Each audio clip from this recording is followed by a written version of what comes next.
I've already made my decision, Madison. If you thought freedom was sweet, wait until you hear what comes next. But first, let me start from the beginning by doing was parked at the old kitchen table, watching the last morsel of my cold, half-finished dinner sit there unattended. Across the room, Madison was at the sink, rinsing a glass as if the heavy tension between us was invisible. But I knew exactly what she felt. We'd had our share of fights before, bickering over everyday chores, responsibilities, and that growing emotional gap. Yet tonight, something felt different, as if the air itself was charged with finality. "It's just not fair," she snapped, slamming the glass down a bit too forcefully. "You always expect me to check with you before making any decision. It feels suffocating." Her words caught me off guard. "What decisions do you mean, Madison?" I asked. She sighed dramatically and rubbed her temples, as if my question were an exhausting chore. "Everything, whether it's plans with friends, how I spend my day, or even the choices I make about my life. It's like I always have to put you first." I let out a dry laugh and shook my head. "Isn't that part of being married? Looking out for each other?" Madison's eyes rolled as she crossed her arms. "Maybe not. Maybe I want to live for myself for a change." That was the turning point I'd been sensing for weeks, maybe even months. I set my fork down deliberately, trying to ease the burning feeling inside me. "So what are you really saying?" I pressed. After a brief pause, she squared her shoulders and stated, "I want freedom. I don't want to feel like I owe you every bit of my time or every decision I make. I need space to be me." Her words hit like a sharp slap, yet I forced myself to remain calm. I studied her stance, defiant, chin lifted, waiting for me to push back. I didn't. Instead, I leaned back and exhaled slowly. "All right." Her brows knitted together as she repeated, "All right, yeah." I nodded steadily, saying, "If that's what you want, then fine. You want freedom? Consider it yours." Madison blinked, clearly surprised by my calm acceptance. "That's it? You're not going to argue?" I just shrugged. "What's the point? Your mind's already made up." For the first time that evening, I caught a hint of uncertainty in her eyes, but she quickly masked it by brushing her hair back and picking up her phone from the counter. She announced she was heading out with the girls that night, her tone sounding almost like a trial. I just sat there, not even wishing her a good time or asking when she'd be back. After a brief pause, she turned toward the door and in a softer tone said, "Don't wait up." I stayed silent, watching the empty spot where she had stood, feeling a cold resolve settle inside me. If freedom was what she craved, then I'd give it to her, but not in the way she might have expected. True to her word, Madison began living like she was single again.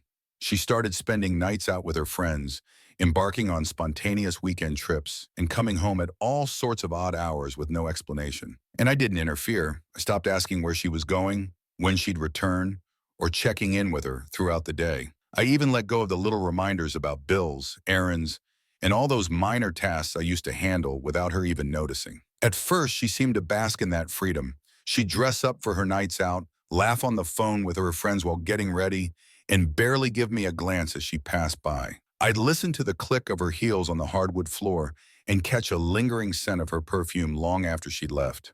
For a while, it seemed like she was truly free. But then the small cracks began to show up sooner than I expected. It started with subtle signs that only I seemed to notice.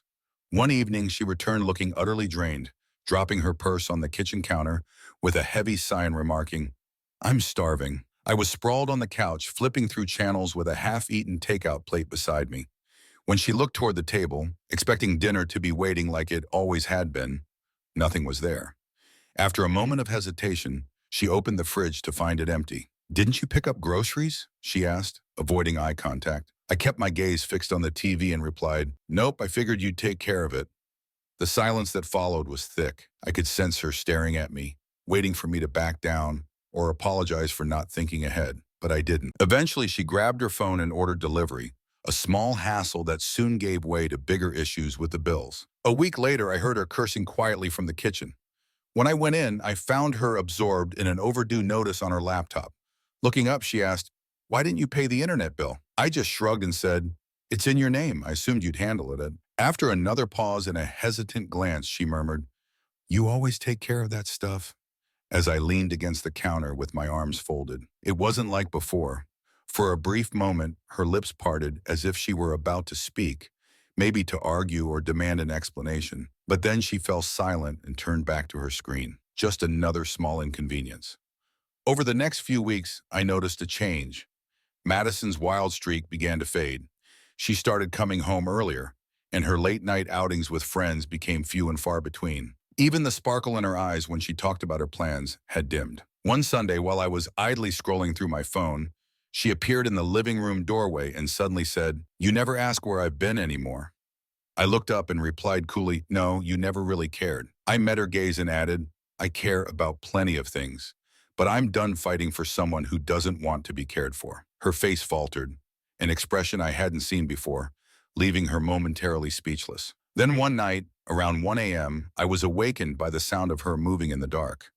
I found her sitting on the edge of the bed, phone in hand and shoulders slumped. I watched her for a moment before asking, "Is something wrong?" She tensed and muttered, "No, I just can't sleep." I knew she was lying. She wasn't used to this distance, this version of me who wasn't chasing after her or trying to fix everything. She had wanted freedom, and she'd gotten it.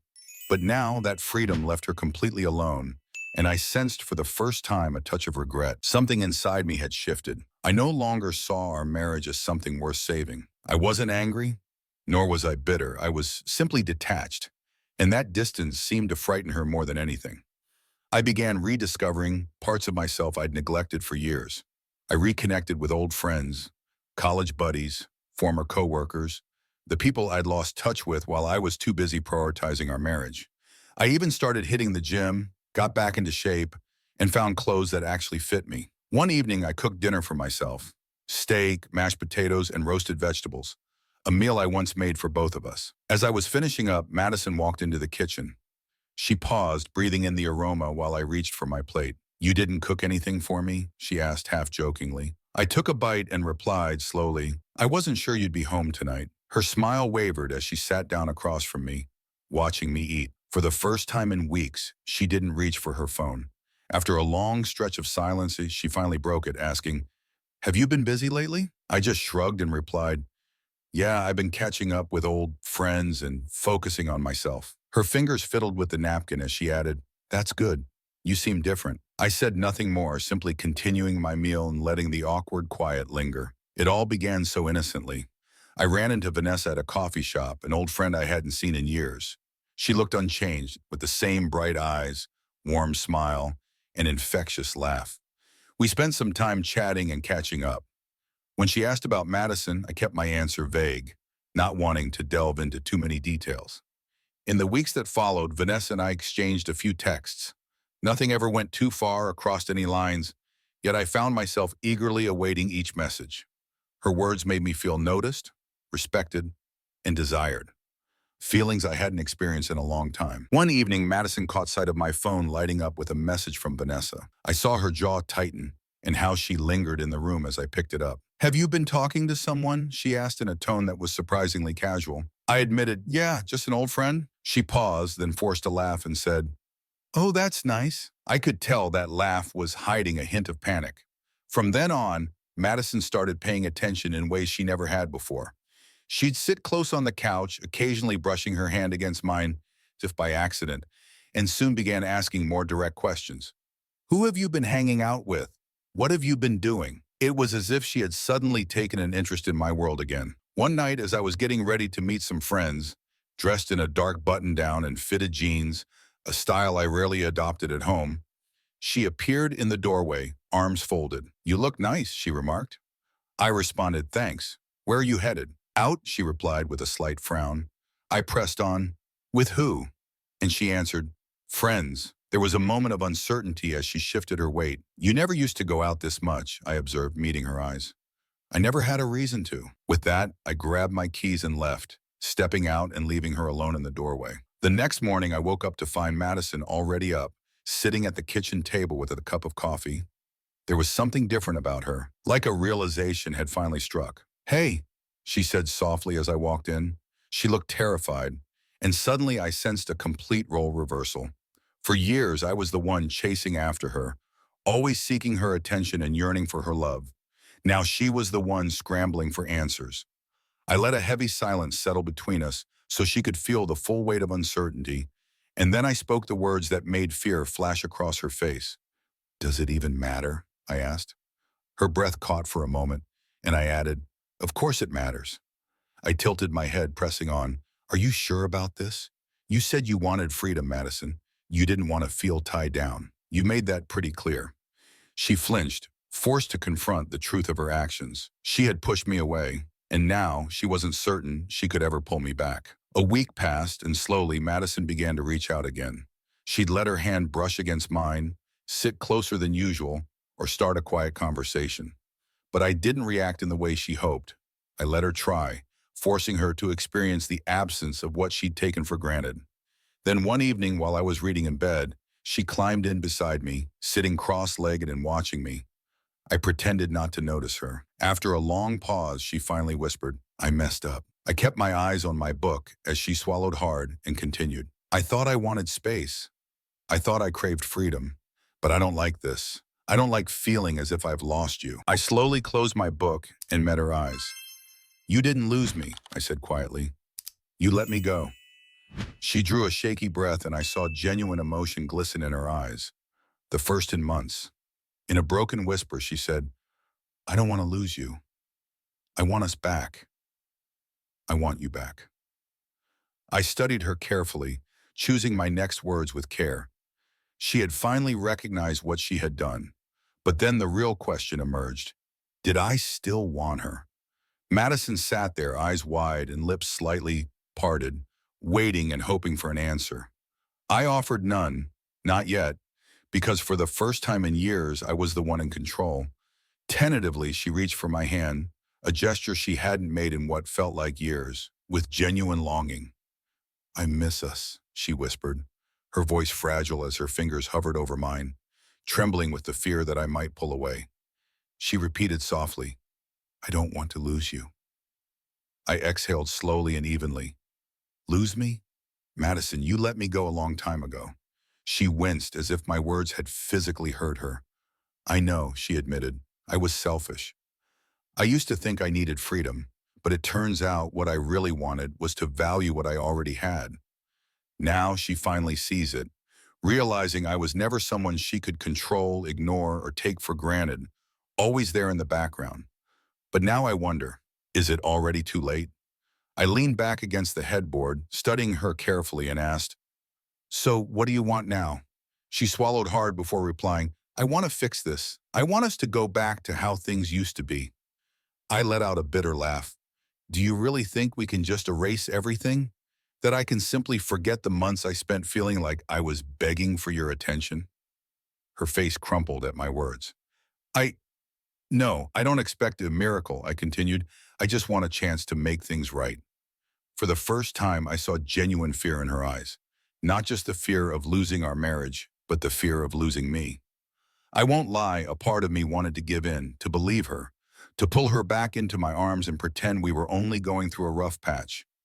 But then I remembered how easily she let me go when she felt she didn't need me, how quickly she claimed she wanted freedom, assuming I'd always be there waiting. That thought changed everything. I wasn't that man anymore. I sat up and looked her squarely in the eyes. You want to fix this? I asked. She nodded eagerly. Yes, more than anything. We buy, expressed. Do you miss me, or are you just scared now that you've realized I can be happy without you? Her lips parted in hesitation, and in that moment I understood. She wasn't just missing me. She missed the security I brought, the comfort of knowing I was always there to take care of you, to steady things when they fell apart. She longed for the assurance that no matter what she did, I'd be waiting. But that isn't love. That's convenience. I shook my head slowly. Madison, I'm done. My words hit her hard and her breath caught. What? She exclaimed. I stood up, running a hand through my hair. I had spent years putting our marriage first, making you feel loved, wanted, and supported, only for you to toss it aside the moment it stopped being exciting. She scrambled to her feet, shaking her head furiously. No, I didn't do that. I was just confused. I cut her off calmly but firmly. Madison, if you wanted to be free, then congratulations. You are free. Tears welled up in her eyes. No, please, she whispered. I sighed, feeling only exhaustion. You only regret it because you thought I'd be miserable without you, but I'm not. She flinched and a single tear slipped down her cheek. I should have felt bad, but I didn't. The truth was, I'd already moved on, and she needed to come to terms with that too. Despite everything, she made one final, desperate bid to undo what she'd done. Stepping closer with a trembling voice, she pleaded, "Please, just give me a chance to show you I can be better, that I still choose you." I exhaled deeply, feeling a tightness in my chest, but it wasn't regret I felt. It was relief. Deep down, I knew that going back to her would mean losing who I was. So I replied plainly, "I've already made my decision, Madison." That was it. For once, it wasn't about her at all. Her shoulders slumped as a quiet sob escaped her lips.